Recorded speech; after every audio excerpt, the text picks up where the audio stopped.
सावन सोमवार व्रत कथा।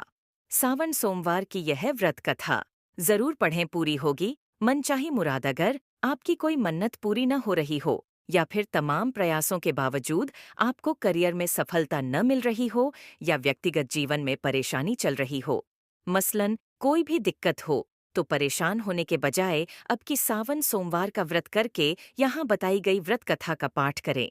मान्यता है कि सावन सोमवार के दिन अगर व्रत रखकर इस कथा का पाठ किया जाए तो जातकों की मनचाही मुराद पूरी हो जाती है। एक साहूकार था जो भगवान शिव का अनन्य भक्त था। उसके पास धन धान्य किसी भी चीज की कमी नहीं थी, लेकिन उसकी कोई संतान नहीं थी और वह इसी कामना को लेकर रोज शिवजी के मंदिर जाकर दीपक जलाता था। उसके इस भक्तिभाव को देखकर एक दिन माता पार्वती ने शिवजी से कहा कि प्रभु, यह साहूकार आपका अनन्य भक्त है। इसको किसी बात का कष्ट है तो आपको उसे अवश्य दूर करना चाहिए। शिवजी बोले कि हे पार्वती, इस साहूकार के पास पुत्र नहीं है, यह इसी से दुखी रहता है। माता पार्वती कहती हैं कि हे ईश्वर, कृपा करके इसे पुत्र का वरदान दे दीजिए। तब भोलेनाथ ने कहा कि हे पार्वती, साहूकार के भाग्य में पुत्र का योग नहीं है। ऐसे में अगर इसे पुत्र प्राप्ति का वरदान मिल भी गया तो वह केवल 12 वर्ष की आयु तक ही जीवित रहेगा। यह सुनने के बाद भी माता पार्वती ने कहा कि हे प्रभु, आपको इस साहूकार को पुत्र का वर देना ही होगा, अन्यथा भक्त क्यों आपकी सेवा पूजा करेंगे। माता के बार बार कहने से भोलेनाथ ने साहूकार को पुत्र का वरदान दिया, लेकिन यह भी कहा कि वह केवल 12 वर्ष तक ही जीवित रहेगा।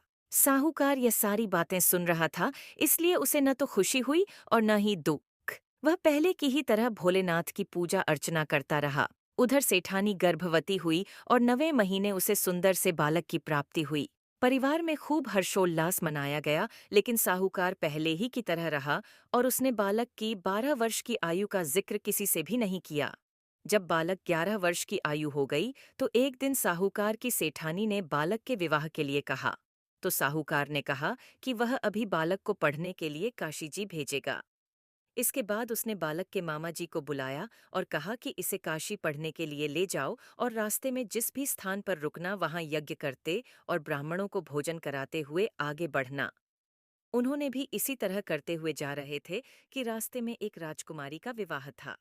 जिससे उसका विवाह होना था वह एक आंख से काना था। तो उसके पिता ने जब अति सुंदर साहूकार के बेटे को देखा तो उनके मन में आया कि क्यों न इसे ही घोड़ी पर बिठाकर शादी के सारे कार्य संपन्न करा लिए जाएं। तो उन्होंने मामा से बात की और कहा कि इसके बदले में वह अथाह धन देंगे, तो वह भी राजी हो गए। एक दिन जब मामा ने यज्ञ रचा रखा था और भांजा बहुत देर तक बाहर नहीं आया, तो मामा ने अंदर जाकर देखा तो भांजे के प्राण निकल चुके थे। वह बहुत परेशान हुए, लेकिन सोचा कि अभी रोना पीटना मचाया तो ब्राह्मण चले जाएंगे और यज्ञ का कार्य अधूरा रह जाएगा। जब यज्ञ संपन्न हुआ तो मामा ने रोना पीटना शुरू किया। उसी समय शिव पार्वती उधर से जा रहे थे, तो माता पार्वती ने शिवजी से पूछा, हे प्रभु, ये कौन रो रहा है। तभी उन्हें पता चलता है कि यह तो भोलेनाथ के आशीर्वाद से जन्मा साहूकार का पुत्र है। तब माता पार्वती कहती हैं कि हे स्वामी, इसे जीवित कर दें, अन्यथा रोते रोते इसके माता पिता के प्राण निकल जाएंगे।